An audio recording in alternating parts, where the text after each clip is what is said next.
Hello, I'm Eric Singer, Gazette.com, and this is Switchbacks FC, your show that is definitively everything that is the Colorado Springs Switchbacks. And I'm, as always, joined by Coach Steve Trittschuh, head coach of the Switchbacks. I got to tell you, great game against OC. Yeah, it was a good game. The score, I mean, it was what really happened in the game. You know, first half I thought we came out a little flat, but we're still leading 2-0 and actually had a chance to go up 3-0 right at the 45th minute with Aaron King. But, you know, we did what we had to do. I know the guys were tired. It was a long month. It was our seventh game in the month of June. And, you know, they pulled through it. And we're a hard team to play at home. And, all right, let's go to the highlights. Yeah. Let's look at some of them. And it's good. You know, I mean, we came out and actually OC played a little bit different this time. Mm-hmm. Originally, when we played them in Orange County, they wanted to attack and they were going forward. But for this game, they really kind of just sat back and let us attack them. So, and that was one of our problems. Our speed of play was a little bit too slow when they were able to get back. So, you know, we needed to keep that going. But you know, here's the first goal here. Great throw in from the side, and the Mike Seth hooks it on to Aaron King. He finishes it great there. So, you know, I mean, it's a good goal. We haven't scored a whole lot of goals off restarts, so it's good to get one there. And then, you know, the second goal from Aaron King, I mean, it's just a shot outside the box and a deflection. But, you know, I keep telling the guys, don't pass up shots. Those things happen. It'll go off a player, go in a goal, 2-0 half. And then, like I said, right at the 45th minute mark, Aaron King had a one-on-one with the keeper and right. Probably should have scored it, but you know, we go in and it's a comfortable lead for us. But I wanted a little bit more out of the guys, so you know, we talked a little bit at halftime, and they came out.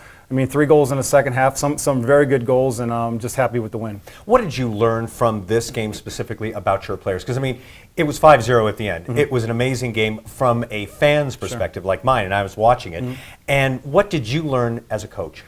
These guys have great character. You know, no matter who we put on the field, the guys that come into the game, they finish games off for us. And, you know, there's a consistent lineup that we've kind of been playing. But we're like I said before, we're going to need all these guys for the rest of the season. I mean, we're halfway through the season now. These next 14 games, it's going to take the whole roster. And, you know, it's only an upside, and we can only get better, and I hope we do get better. As you were watching the OC Blues, you were talking about a different shift in play, a different shift in the way of their strategy. Mm-hmm.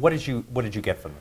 Well, you know, and they're doing what do teams come in here to do. They're going to just sit back, let us attack them, and try and get a counterattack because of the altitude. You know, they can't press for 90 minutes. There's no chance for teams coming in here. So we're learning that we have to keep up that speed of play, and that's what we've been preaching this week in training is we need to play faster. And if we can play faster in the first half, then that second half, you know, that altitude is going to get to them 30 minutes in and they're done. So, you know, I just want to keep the speed of play up.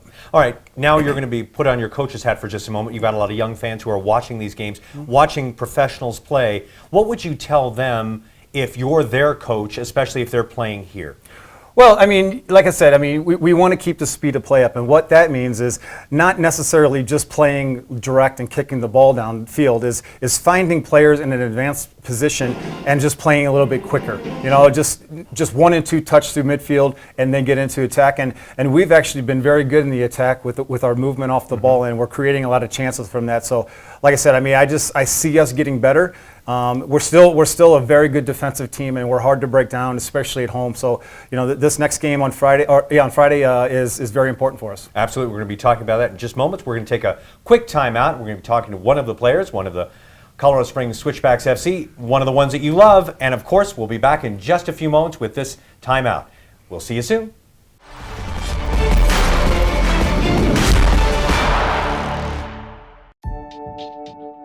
Doing what we do for a living, we have to give that extra mile, even when you think you can't.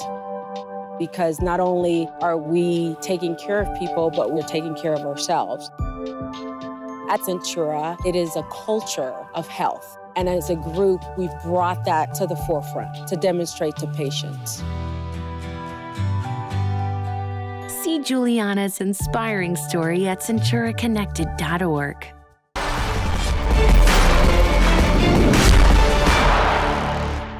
Welcome back to Colorado Springs Switchbacks FC. I'm your host, Eric Singer, Gazette.com, and I'm joined, of course, by one of the Switchbacks players. This time it's Nate Robinson. Thank you, Nate, for being here. Eric. And Nate, first, let's learn a little bit about you for the fans who've been watching you throughout the season and watching the great play from you and the rest of the guys. Yeah, I grew up in Detroit, Michigan, Novi, a suburb of Detroit. Went to school at Novi High School, played college soccer at University of Detroit Mercy. Played 2 years at the Richmond Kickers, and now I'm here at the Switchbacks. What got you motivated for young fans who are thinking one day of maybe becoming professional or even just thinking about the great game of soccer? What got you motivated into soccer? A lot of it was just watching the game, and the guys I looked up to were soccer players, the people I was surrounded by, and I just love playing with the ball since I was a little kid, so that's how it happened. All right, now let's go back on the game that we just played, OC Blues. Great game, 5-0. Now, Coach was just talking a little bit about the fact that you were tired, but you know what? You could probably had even more goals, but you've been playing so many games in a row. Let's focus back on the field of play. What are you seeing? You know, we were just attacking. We were attacking this team. They tried to sit back and get us on the counter.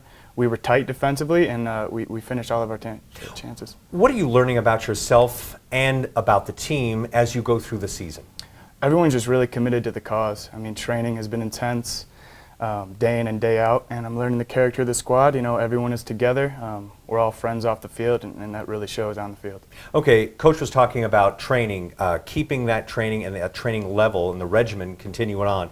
We're talking about high altitude training, totally different from Detroit and in Richmond. Tell me what you've been doing to keep that motivation and keep from being so tired in less air. You really just got to take care of your body. A huge part of it is recovery. So, you know, you train, you make sure you eat well, you make sure you get enough rest, you make sure you're constantly hydrated, and those are the biggest things, just making sure you're recovering. Throughout this week, we had a little bit more time since the OC game to be able to rest. That's played an important part. Let's talk about that. What are you focused on when you're playing Austin, a team that you've known before? Well, both times we played them so far, we've played on their field. It's very small, very compact turf field. When we take them here, we're looking to spread them out a little bit and get some revenge. What would you be telling fans right now about the importance of this game? Because, I mean, you guys are red hot right now. I mean, some great soccer. If you haven't had the opportunity to be able to watch it, it is great at Sand Creek Stadium. And July 3rd, which is, of course, Friday, right before July 4th, 8 o'clock against, of course, the Austin Aztecs. And there's fireworks after the game. Maybe there'll be fireworks during the game, but for sure, fireworks after the game. What would you be telling fans right now about getting them motivated for this big game? And go ahead and talk to them. We're more motivated than ever right now going into the second half of the season. So, you know, we've had a little break. Coach gave us 4 days off this weekend. We're ready to give a great performance and enjoy some fireworks after the game. All right, well, thank you very much. Nate Robinson, one of the Colorado Springs Switchbacks FC, one of the great players that you see when you are watching here. And, of course, you can see away games on Gazette.com. We'll take a quick timeout, and we'll be back with Coach Steve in just a few moments to talk about strategy and talk about the upcoming game, which I, of course, hope to see you there. We'll be right back.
Welcome back to Colorado Springs Switchbacks FC. I'm your host, Eric Singer, Gazette.com, and we're focusing on the future. But first, let's focus on some big key moments in the Colorado Springs Switchbacks FC and Player of the Week. Let's talk about that. Yeah, well, this week, we had 3 players. Mike Seth and Aaron King were on the bench for the Team of the Week, and then Josh Phillips was on the Team of the Week. So, I keep telling the guys, with quality wins, with us keep doing well in the league, guys are going to get individual accolades, and it's been good. I mean, almost every week that we've won a game, that we've had a guy on there. So credit to them, and credit to the people in the league watching the games that know what's going on. Because Josh Phillips is really playing well. He wasn't a starter at the beginning of the year, but him and JJ Greer in the middle of the defense has been great the last month or so. So great for those guys. The guys are listening to your tutelage. Oh, well, let's hope so. Hopefully I had something to do with it. But no, these guys, and like Nate was saying before, every player on this team individually wants to get better, and that's showing on the field, and collectively as a team we're better. All right, let's talk about Red, White, and Boom this Friday, July 3rd at Sand Creek Stadium. It's going to be a great game against the Austin Aztecs, and after the fireworks on the field, what happens? We're going to have fireworks off the field. So, and I'm planning on a lot of fireworks on the field during the game. So, if we can keep scoring as many goals as we can, there's those fireworks. So, 8 o'clock, come out to Sand Creek Friday night, see a great game, and see fireworks afterwards. All right. Speaking of fireworks, and it's you guys keep getting better and better each game. And let's look at some of the highlights from Austin, because that's who you're facing. Yep. What are we looking at for this game? Because they continue to make some changes. You've seen them before. Yeah. Well, we played them twice on there, and Nate said before it wasn't our best games. That field just doesn't. We don't play good on that field. I mean, it was bottom line. We just didn't have good games there. But they've come back. They've actually had a few changes, but they have some good players. Tierpek's a good player. Torre on the right side is a good player. They have a couple good midfield players. So it's not an easy team, and so but we've got to take advantage of what we've been doing, and in our field we should be able to do it. And how are you preparing for them? Because you've had more time to be able to be rested, and that's the big key. You played great, of course, against OC, but you're playing a team now even more rested. Right. Well, they actually played this last week, and they tied Sacramento here, which a good result for them, because Sacramento's a very good team. But with Austin, we just got to keep up that speed of play, like I said before. We've got to play faster, make them feel the altitude, and I have confidence in the guys that they're going to do it. And as I watch the games at home and, of course, away on Gazette.com, I noticed the fact that a lot more conversations. That was one of the key things that you talked about originally when we first started our show, about the fact they need to have more conversations, talking to each other, getting more comfortable with one another on the field and, of course, off the field. But this is where you're seeing it. Well, yeah, I mean, they're becoming more familiar with each other, and that just comes from us being together since February. And I knew it was going to come, and it's just been on another level now. But I keep telling the guys we can be at another level. Defensively we're good, attacking we're good, but I think we can be even better on both of them. So what are you expecting out of this game? Because obviously you've had more time to rest. Yep. You've talked a little bit about more attacking, playing more compact. What other training techniques are you focusing on right now to be able to get these guys ready? Well, like Nate said, I gave them 4 days off, so hopefully they mentally they're rested, and now physically they're rested, and that's shown this week in training. They came out flying, and they're ready to go. And so, the one thing I wanted is stressing this week is just the speed of play. I want these guys to play faster. If they drop back into shape, they're going to be hard to break down, because they're a very good defensive team. So we've got to bypass all that, them being compact, and play quicker through them. So, but I have confidence we'll do it. All right, we already talked about the fact that Austin played this past weekend. They're in the midst of play. They're a little bit tired, and now they're playing at high altitude. Right. Something that Colorado Springs Switchbacks FC ready and have been training for. Yeah, so I mean, on that part of it, that's a plus for us. I mean, we always know that's going to be an advantage, especially these teams coming from low altitude. But we've got to take it to our advantage, though. We've got to make it happen. So if they're sitting back and getting a rest in that first half, then we're not doing our job. We've got to make them chase the ball and chase defensively and get back in position. But we've just got to get into the attack a little bit quicker. All right. Now, if you have that moment to be able to talk to the Trailheads, the fans of Colorado Springs Switchbacks FC, what would you be telling them, especially for Red, White, and Boom, coming up Friday, July 3rd at Sand Creek Stadium? This is our first July 4th, really July 3rd game. But hey, come on out. This team is is playing exciting. We're scoring a lot of goals at home. We're having those fireworks on the field and then fireworks after the field. So 8 o'clock, Sand Creek Stadium Friday night. All right, thank you very much, Coach. Thanks. And great luck to you and the guys. And of course, we'll have the highlights coming up on next week's Colorado Springs Switchbacks FC. And hey, you know what? If you have the opportunity, go to a game. If you haven't been to a game before, it's great. The field is awesome. And that's the one nice thing about being here in Colorado Springs. Green field, and these guys are ready to play. Oh, they sure are. Come on out, 8 o'clock. All right, thank you very much, Coach. And we'll see you next time.